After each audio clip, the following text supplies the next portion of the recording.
സെക്കൻഡുകൾ ഉപയോഗിക്കരുത് എന്ന് എന്റെ റസൂല് പറഞ്ഞിട്ടുണ്ടെങ്കിൽ, എന്റെ റസൂലിന് മ്യൂസിക്കോ വാദ്യോപകരണങ്ങളോ പെണ്ണുങ്ങൾ പുരുഷന്മാരുമായി കൂടിക്കലരുന്ന ഇടപഴകുന്ന പരിപാടികൾ എന്റെ റസൂൽ ഇഷ്ടപ്പെട്ടിട്ടില്ലെങ്കിൽ പോലും എന്റെ റസൂലിനെ എനിക്ക് ഇഷ്ടമാണ്, എന്റെ റസൂല് പറഞ്ഞതും എനിക്ക് ഇഷ്ടമാണ് എന്ന് പറയുന്ന വിശ്വാസിക്ക് മാത്രമേ ഈമാനിന്റെ മധുരം അറിയാൻ കഴിയൂ.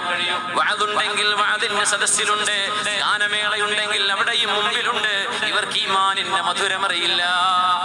സ്വന്തം കച്ചവട സ്ഥാപനം വാടകക്ക് കൊടുക്കുമ്പോ പലിശക്കാരൻ വന്ന് മാസാമാസം ഈ നാട്ടിൽ ആര് തരുന്നതിനേക്കാളും കൂടുതൽ വാടക ഞാൻ തരാമെന്ന് പറയുമ്പോ പലിശ ജായിസാക്കാൻ എന്തെങ്കിലും മുസ്ലിയാരുടെ വാക്കുകളുണ്ടോ എന്ന് നോക്കിയിട്ട് അള്ളാഹുവിന്റെ നിയമത്തിന്റെ ലൂപ്പ് ഹോളുകൾ അന്വേഷിക്കാൻ നമ്മൾ ഇറങ്ങി പുറപ്പെടുന്നുണ്ടെങ്കിൽ നമ്മൾ ചെയ്ത ഹജ്ജും ഉംറയും അങ്ങനെ കിടക്കുന്നു എന്ന് വിചാരിക്ക്.